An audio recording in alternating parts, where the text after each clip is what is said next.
Spirit, one God, amen, to whom be your glory now and forever unto the end of ages, amen. We have been having a series about explaining some of the movements that we do in church, and when we do them and why we do them. I'll just give you a quick recap. We started by what it means to be stand and lift up your hands, and how this lifting of hands and standing is like an offering, a sacrifice that we offer to God by being alert and offering Him prayer in the most alert position, which is standing. We also talked about when it is to sit down to hear instructions, or at some special occasions we sit down. We talked about worshiping. When do we worship? What it means to worship, to offer an act of reverence or be humble. We talked about matanyas and so forth. We talked about processions. When do we move around in the church?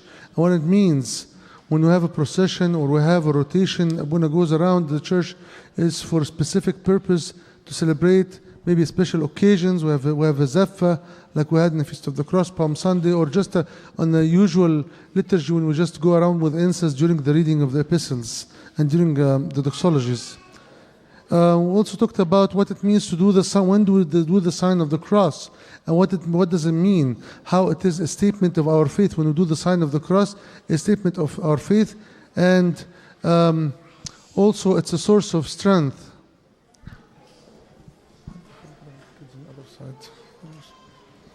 Also we talked about sometimes you'll find the priest or somebody praying and then knocking on their chest. What does this mean? I think this was the last thing we talked about. This is a sign of repentance. I want to talk to you about something that we always see and do, and again, it's very simple, but it has a very deep meaning.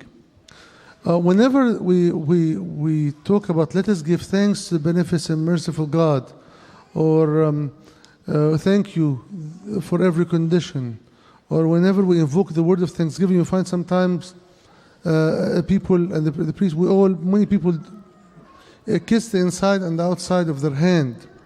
What does this mean, and why do we do it this way?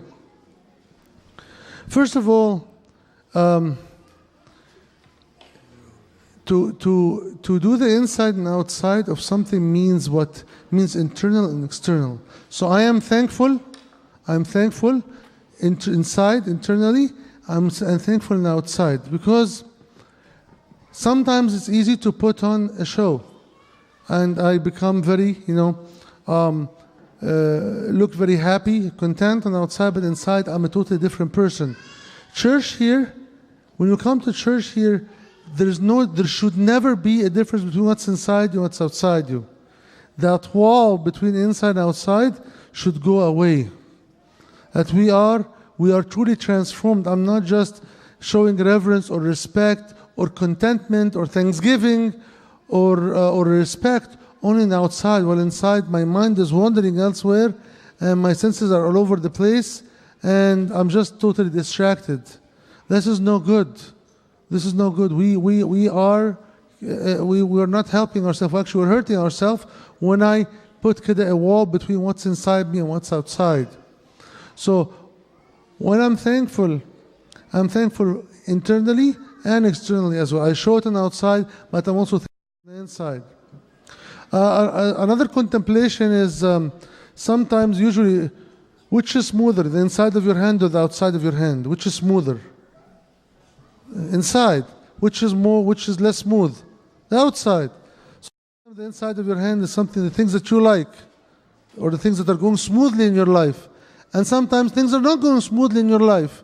So this is the outside of your hand. So I thank God for what I like, and also thank God for what I don't like. If it's not because of my problem, my sin, sometimes I get things I don't like because of my own mistake. I make a mistake and I get the consequences, and this is my problem. But sometimes, I'm doing the best I can do, and I'm